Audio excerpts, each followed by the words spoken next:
Jadi baik ya rekan-rekan media, terhadap informasi yang resmi ya dari pihak penyidik kepada kami tentang bahwa apakah sudah dilakukan penetapan P21 terhadap tersangka NM dan IM, kami belum mendapatkan informasi secara resmi ya, itu pertama dulu.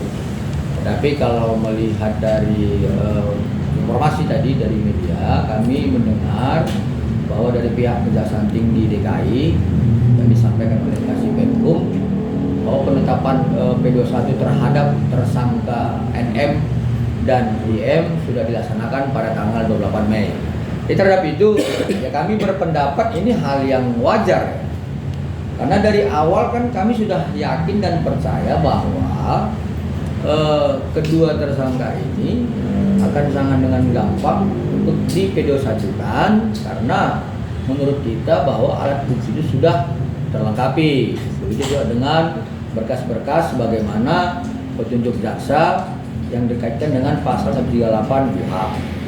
Tetapi kalau kemudian ada juga yang kemarin menyatakan ini tidak akan P21 dan ini akan bebas dan sebagainya, kami sudah sampaikan. Itulah pendapat yang sangat keliru. Ya mungkin rekan-rekan sejawat kami mempunyai ilmu lebih tinggi tapi ketinggian seperti itu ya. Tapi yang kami berharap adalah bukan terhadap P21 yang NM ini aja yang harus kami maksimalkan, tetapi terhadap laporan klien kami itu kan yang dilaporkan 4 orang. Ya, ada inisial NM, inisial IM, inisial O, dan inisial S. Sehingga kemudian sampai dengan sekarang kami beranggapan bahwa pihak penyidik harus ya, melakukan pengembangan penyidikan terhadap saksi O dan saksi S yang sudah dilaporkan oleh klien kami. Seperti itu. Tapi yang abang dengar mungkin dari penyidik itu masih ada 2 lagi yang bisa dibantu belum ditetapkan, masih dalam perkembangan. Mungkin update-nya seperti apa bang? Nah itu dia yang sampai dengan sekarang kan kami belum dapat informasi dari pihak penyidik ya.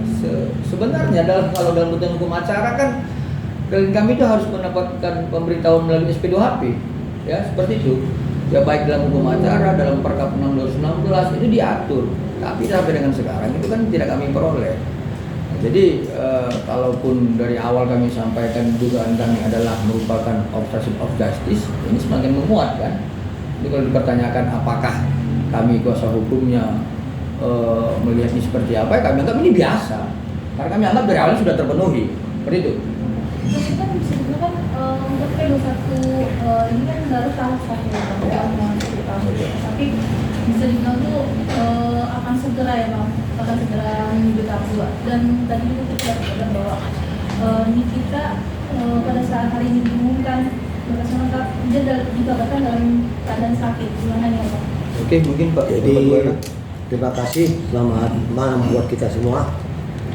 Bahwa menyangkut P21 itu berarti Kejaksaan Tinggi DKI Jakarta telah menyatakan bahwa berkas itu sudah lengkap, itu pemahamannya. Jadi tahap 1 sudah lengkap, tinggal untuk selanjutnya pihak penyidik akan menyerahkan barang bukti dan tersangka, bekas dan tersangka untuk dilakukan tahap kedua. Kalau menyangkut masalah tadi dinyatakan bahwa saudari NM sakit, ya wajar lah, karena harapannya tadi dianggapnya bisa tidak P21, ternyata P21. Ya biasa kalau gitu, biasa tensi naik, asam urat naik, gula naik, itu biasa, karena tidak sesuai dengan harapannya. Tapi kenapa kami di awal juga berkeyakinan bahwa ini pasti P21? Karena berdasarkan bukti-bukti sesuai dengan konteks hukum sudah kami berikan kepada pihak penyidik. Jadi kalaupun ada rekan-rekan sejawat kami yang mencoba membahas tanpa memahami masalahnya, kami cuma hanya ketawa. Lucu memang menanggapi dan membahas kasus-kasus yang dia tidak tahu. Tapi ya sudahlah, kami anggap bahwa mungkin ini pembelajaran juga bagi kita semua, supaya mari kami sebagai advokat untuk menyampaikan sesuatu kepada publik itu harus benar-benar memahami. Kasihan masyarakat kita, edukasi kita gak jalan, bahwa menganggap bahwa apa yang dinyatakan advokat itu benar, itu salah, karena banyak tidak sesuai mekanisme hukum. Jadi harapan kami supaya rekan-rekan kami para advokat ini mari dudukkan ini masalahnya. Kalau tidak memahami masalah, lebih baik diam. Kecuali dia membahas secara formal yang menyangkut materi-materi yang secara umum, tapi bukan menyangkut masalah kasus. Dan juga kami terima kasih kepada pihak Kejaksaan Tinggi DKI telah menyatakan ini P21, dan kita tinggal menunggu dari pihak penyidik kapan mau dilaksanakan P21 tahap 2-nya. Itu aja. Biasanya prosesnya berapa lama sih Bang untuk tahap 1 ke tahap 2 sendiri? Prinsipnya sih sebenarnya tidak lama, tapi karena kondisi tersangka katanya sih, kita juga nggak tahu, katanya sakit, makanya kita menunggu, pihak penyidik menunggu untuk supaya dia sehat, supaya bisa diserahkan pada kejaksaan. Itu P2 tahap 2-nya. P2 tahap 2. Kalau maling ayam tepat gitu ya. Ya, Seperti itu. Ya, kita prinsipnya itu aja sih. Untuk Kita menunggu. Untuk pihak Abang sendiri melihat ini drama nggak sih Bang pas ketika P21 tapi tersangkanya itu mengaku sakit gitu Bang? Kan sudah kita bilang bahwa harapannya terlalu tinggi untuk supaya ini bisa SP3. Tadi harapannya kan itu, atau minimal dia bisa lepas dari tahanan, tapi tidak sesuai dengan harapan. Ini membuat kadang-kadang dia kurang sehat, biasa itu. Oke, baik. Dari kejaksaan tadi juga diperpanjang misalkan Ya. Jadi itu kan wajib ya, itu hukum acara ya, di pasal 29 ayat 1 huruf B dan kemudian ayat 2 dan ayat 3 dijelaskan dengan ancaman di atas 9 tahun.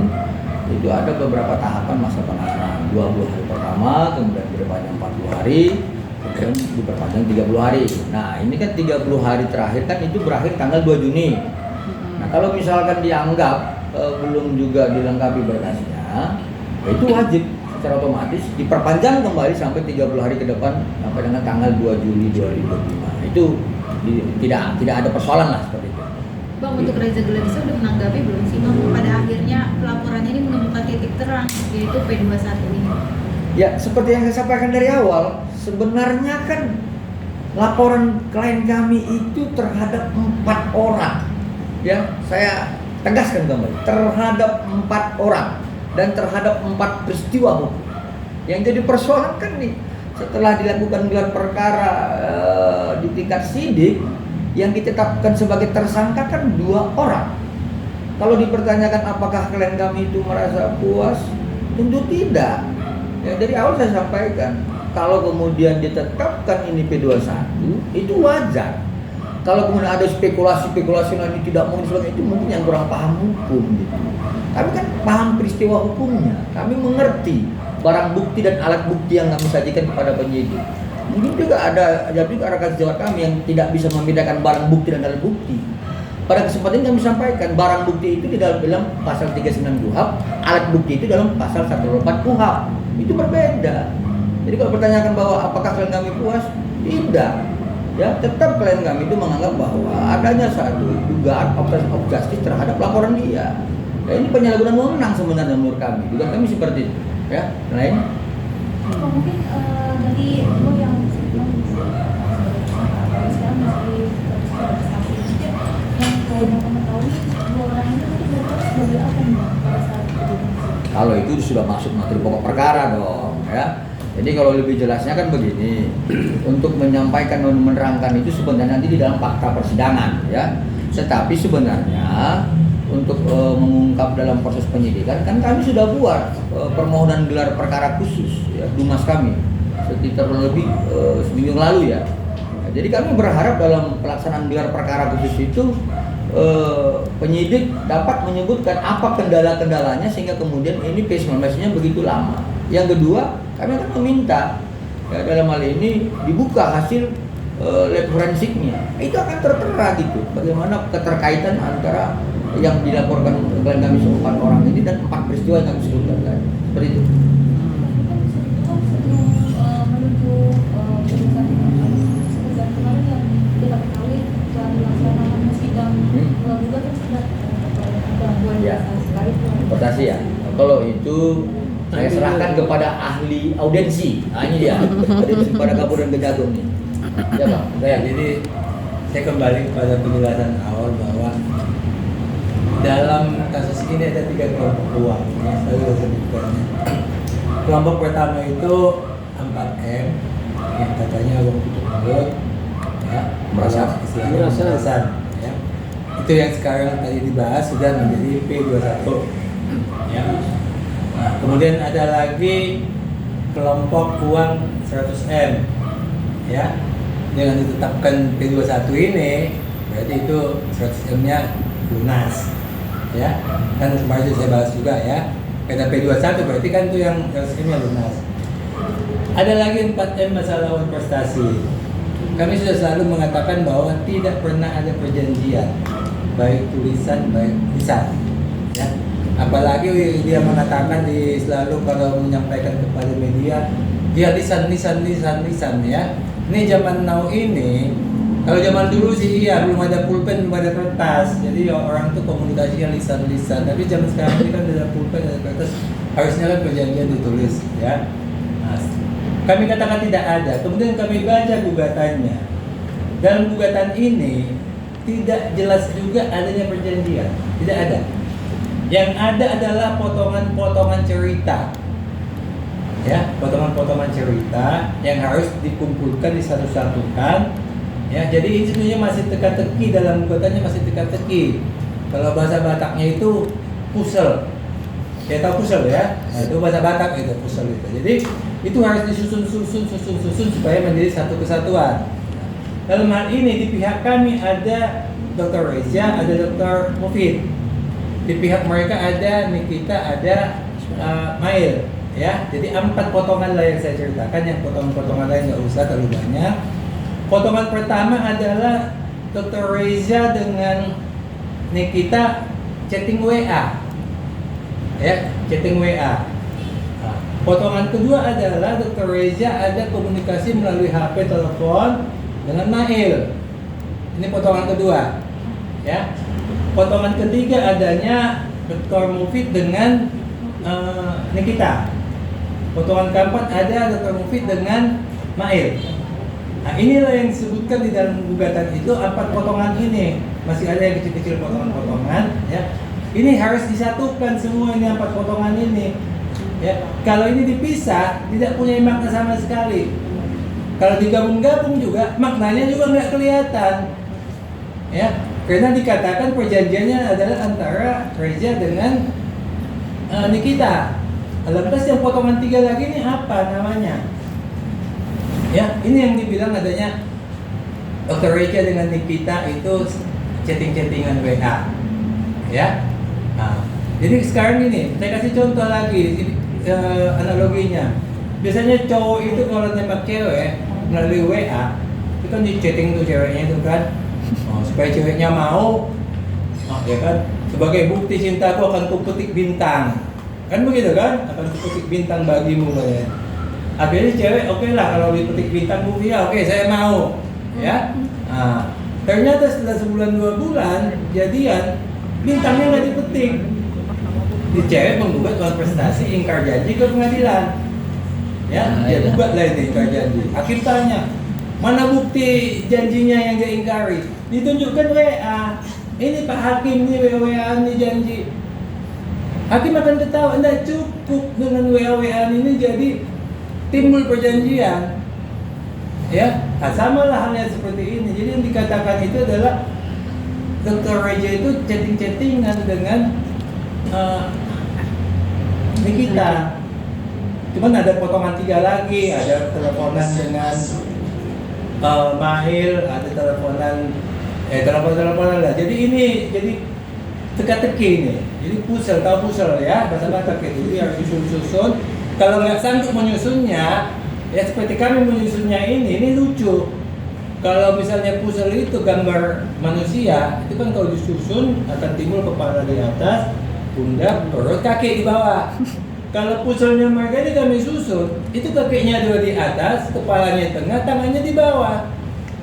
Nah, jadi nanti kita akan minta supaya penggugatnya jelaskanlah puselnya ini seperti apa sih sebenarnya supaya bisa kaki ini di bawah, kepalanya di atas. Kalau dia nggak bisa jelaskan ini pusel, hakim akan berpendapat seperti kami juga, kakinya di atas, kepalanya di tengah, tangannya di bawah. Ya, jadi seperti itulah. Kalau dia memang nanti bisa buktikan chatting-chattingan WA-nya ini, itu yang selalu saya katakan. Kalau memang bisa buktikan, kita akan kasih. Kalau dimenangkan oleh hakim, kita kasih apa? Itulah 3 kelompok uangnya. Berarti bisa dibilang Ya, dalam laporan komedi. prestasi ini. Ya, boleh dibilang komedi. Makanya kami juga menjawabnya seperti ini. Sebab begini, kami tidak mungkin membuka kasus ini karena belum sidang. Ya, kalau nanti kasus ini kami buka seperti dilakukan oleh penggugat, akhirnya timbul opini-opini ahli hukum. Ya, nanti hakim itu akan memutuskan, ya sudah, ini sudah dibuka di lapangan sana, di jalanan, ahli-ahli hukum sudah bicara, udah kita nggak usah sidang lagi, itu aja lah putusannya, kan gitu kan? Nah, ya kita nggak mau buka lah sampai ke detail, tapi pada waktunya kita akan ungkap semua perkara ini. Untuk balik ke yang tadi Oke. pesan tuh mungkin untuk ke tahap 2-nya sendiri kan nggak butuh waktu lama ya Bang. Kalau untuk disidangkan dari pihak Reza udah siap. Oh kita, jadi P21 itu biasanya tahap 2 kan sudah P21 sudah dinyatakan oleh pihak kejaksaan. Untuk tahap 2 ini P21 tahap 2-nya itu tergantung pihak penyidik. Penyidik yang akan menyampaikan nanti. Itu kami tidak bisa membatasi waktu. Tapi kami bahwa jangan sampai habis masa tahanannya. Kelamaan juga nanti masa tahanan habis. Jadi secepatnya lah supaya ini diserahkan kepada tahap 2-nya kepada Kejaksaan Tinggi. Itu aja sih sebenarnya. Kami harapan kami kepada penyidik. Udahlah, kita ambil sikap supaya proses hukum ini jelas. Kami juga berharap bahwa ini bisa dibahas secepatnya ke proses pengadilan supaya jelas benar nggak ada pembahasan ini. Karena masyarakat ingin tahu. Selama ini kan masyarakat menduga-duga yang katanya. Tapi dengan adanya proses persidangan, benar tidak ada pembahasan ini? Jelas nanti. Kami juga akan buka semua apa pemasaran sebenarnya. Kalau saat ini memang kami batasin, baik itu di pidana maupun di perdatanya. Karena kalau di perdata kan masih tahap awal, jadi kami tidak akan buka. Pidananya juga nanti kalau sudah masuk persidangan, hal ini kami kan diwakilkan oleh jaksa untuk menyampaikan masalah ini ke pengadilan. Memang pihak klien kami hanya sebagai saksi. Ini semua tanggung jawab jaksa untuk membuktikan benar atau tidak P21 itu. Tapi untuk sidang masih ya Bang berarti. Ya. Siap, itu pasti. Kalau kita kan sudah yakin, makanya kita bukan LP ke Polda. Kalau nggak yakin kita nggak akan kita masukkan LP. Untuk apa kejadian sia-sia? Tapi karena keyakinan kita penuh, makanya kita buat LP di Polda. Seperti apa yang sebelum P21 ini, kita yakin P21 hanya masalah waktu.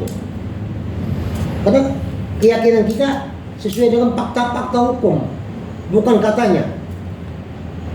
Ini terbukti bahwa hari ini sesuai dengan keterangan pihak Kejaksaan Tinggi dinyatakan P21. Jelas bagi kita bahwa ini bukan hanya katanya, tapi institusi negara yaitu Kejaksaan Tinggi menyatakan P21.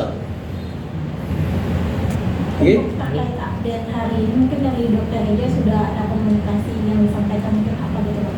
Ya, jadi pada saat tadi beredar informasi ya oleh pihak Kejaksaan Tinggi DKI, mungkin klien kami sudah mengetahuinya dari media. Kemudian kami sudah berkomunikasi by phone ya, tapi belum bertemu.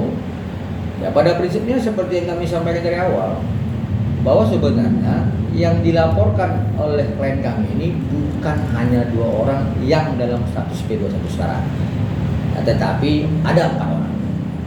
Nah, kalau dipertanyakan kembali dan terus dipertanyakan, bagaimana sikap klien kami? Kecewa dong. Ya, kenapa? Karena dia melaporkan 4 orang dengan 4 peristiwa yang dia harapkan adanya lebih dari 2 tersangka. Seperti itu. Tetapi tetaplah ini kita serahkan kepada proses hukum ya. Jadi kalau dipertanyakan terkait apakah ini lama atau tidak dalam pelimpahan tahap kedua, ya sebenarnya kalau kita lihat masyarakat miskin biasa maling ayam dan sebagainya pasti cepat kan. Tapi kita lihat aja nanti nih Apakah ini ada modus-modus lain kita nggak tahu. Ya, tapi kita berharap aparat penegak hukum itu on the track, ya, tetap melaksanakan asas legalitas, due process of law, jangan mengedepankan abuse of power. Saya pikir demikian. Lain? Oke. Oke.